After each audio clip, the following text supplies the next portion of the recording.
उसे अजनबी लोगों के साथ टैक्सी में बैठने से डर लगता था, इसलिए उसने पैदल घर जाने का फैसला किया। उसे लगा लंदन की रोशन सड़कों पर वो महफूज है, लेकिन उस रात अंधेरे में छुपा एक साया उसका हर कदम गिन रहा था। रात के 2 बज रहे थे। स्ट्रीट लाइट्स की पीली रोशनी में 35 साला ज़ारा अलीना अपने घर की तरफ चल रही थी। वो हमेशा की तरह कॉन्फिडेंट थी। उसे बिल्कुल अंदाज़ा नहीं था कि वो अकेली नहीं है। एक शिकारी पिछली कई नाकामियों के गुस्से में उसके पीछे चल रहा था। वो करीब और करीब आता गया, इससे पहले कि ज़ारा कुछ समझ पाती। लेकिन ज़ारा उस दरिंदे का पहला शिकार नहीं थी। उस रात जॉर्डन मैक्सवीनी लंदन की सड़कों पर एक शिकार की तलाश में था, कोई भी औरत जिसे वो ओवर पावर कर सके। कहानी शुरू होती है एक रेस्टोरेंट से, जहां ज़ारा अपनी दोस्त से मिलने गई थी। जॉर्डन वहां पहले से मौजूद था। उसने बाहर एक औरत को ज़बरदस्ती पकड़ने और किस करने की कोशिश की, लेकिन वो औरत उसे धक्का देकर अंदर चली गई। थोड़ी देर बाद रेस्टोरेंट स्टाफ के साथ बदतमीजी करने पर उसे बाहर निकाल दिया गया। सड़क पर नशे में धुत जॉर्डन एक और लड़की के पीछे चल पड़ा। लड़की घबरा कर सीधा एक सुपरमार्केट के अंदर भागी, लेकिन जॉर्डन उसके पीछे चला गया। उसने आइल्स में उसे ढूंढा, मगर वो लड़की छुप गई थी। ना मिलने पर जॉर्डन सुपरमार्केट के दरवाजे के बाहर बैठकर उसका इंतज़ार करने लगा, और जैसे ही वो लड़की बाहर निकली, जॉर्डन ने उसे देख लिया। लड़की उसे देखते ही भागने लगी और किस्मत से वो बच निकलने में कामयाब रही। लेकिन जॉर्डन रुकने वाला नहीं था। कुछ देर बाद वो एक होटल गया, खाना ऑर्डर किया और वहाँ बैठी एक और लड़की को घूरने लगा। फिर उसने ऐसी हरकत की जो मेरे लिए वीडियो में बताना भी मुश्किल है। लड़की घिन से उठकर फ़ौरन बाहर निकल गई।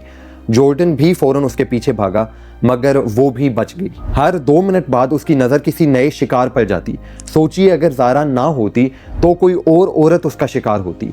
जॉर्डन मैक्सवीनी रुकने वाला नहीं था, उसके लिए शिकार लाजमी था। रात के 2 बजने में अभी चंद मिनट बाकी थे। क्रैनब्रुक रोड पर जॉर्डन एक और औरत के पीछे चल रहा था।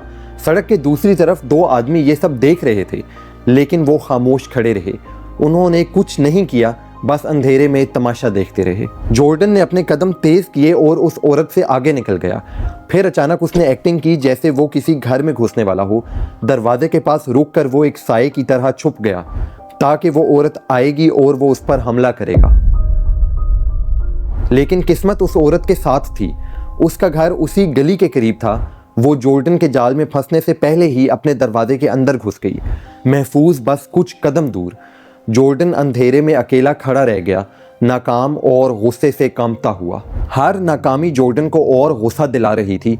और फिर उसी क्रैनब्रुक रोड पर उसे ज़ारा अलीना नजर आई। ज़ारा एतमाद से चल रही थी और उसे अंदाज़ा नहीं था कि अंधेरे में एक शख्स उसे शिकार की तरह देख रहा है।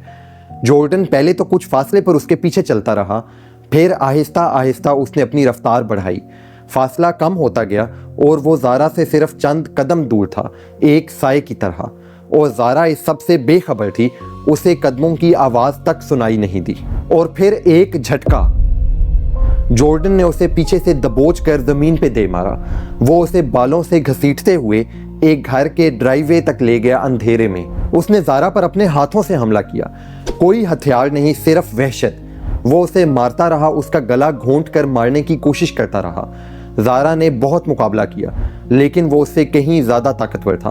उसने ज़ारा को सेक्सुअली असॉल्ट किया, जिससे उसका शदीद ब्लड लॉस हुआ। ये सब 9 मिनट तक चलता रहा। इन्हीं 9 मिनट के बीच ज़ारा की दोस्त ने उसे टेक्स्ट किया, आर यू होम हन?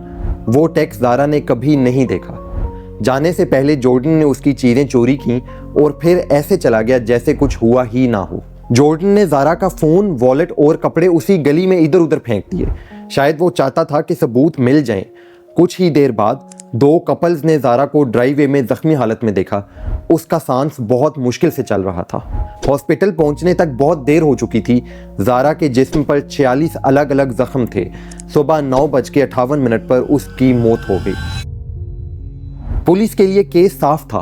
क्राइम सीन पर कातिल के फिंगरप्रिंट्स और खून मौजूद था। जैसे ही एविडेंस डेटाबेस में डाला गया, नाम फौरन सामने आया, जॉर्डन मैक्सवीनी, 29 साल का एक आदी क्रिमिनल। पहले ही 69 जुर्म और 28 कन्विक्शंस का रिकॉर्ड उसके नाम था, और फिर भी वो आज़ाद घूम रहा था। अब पुलिस ने आसपास के तमाम सीसीटीवी कैमरास की फुटेज खंगालना शुरू की और फुटेज ने पूरी कहानी बयान कर दी। हमले के बाद जॉर्डन अपने दोस्त के कैरावान ट्रक में गया, जो एक फन फेयर में खड़ा था। अगले दिन दोपहर 3 बजे वो कैरावान से बाहर निकला। वो बच्चों और फैमिली से भरे फन फेयर में आराम से घूम रहा था, जैसे दुनिया का सबसे मासूम इंसान हो। पुलिस सीधा उस फन फेयर पहुंची और जॉर्डन को अरेस्ट कर लिया। You're under arrest for rape and murder of a female at Cranbrook Road.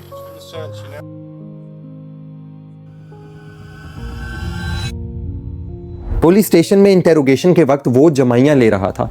उसने पुलिस से कहा, "यू आर बोरिंग मी।" उसके चेहरे पर ना शर्मिंदगी थी ना खौफ, एक सर्द बेहिस चेहरा। अदालत में जॉर्डन मैक्सवीनी ने अपना जुर्म कबूल कर लिया, लेकिन जब ट्रायल का दिन आया उसने कोर्ट आने से इनकार कर दिया। उसके वकील ने वजह बताई, जॉर्डन उस रात की सीसीटीवी फुटेज देखकर उस वाक़ये के बारे में दोबारा नहीं सोचना चाहता। जिस वहशत को ज़ारा ने झेला, उस वहशी को उसकी फुटेज देखने से भी खौफ आ रहा था।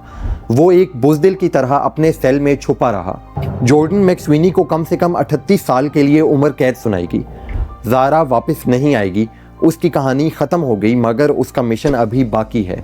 अगर आप चाहते हैं कि ज़ारा की आवाज़ ज़िंदा रहे तो इस वीडियो को लाइक और शेयर कीजिए, क्योंकि शायद एक कहानी सुनकर किसी और की कहानी बदल जाए। Thanks for watching.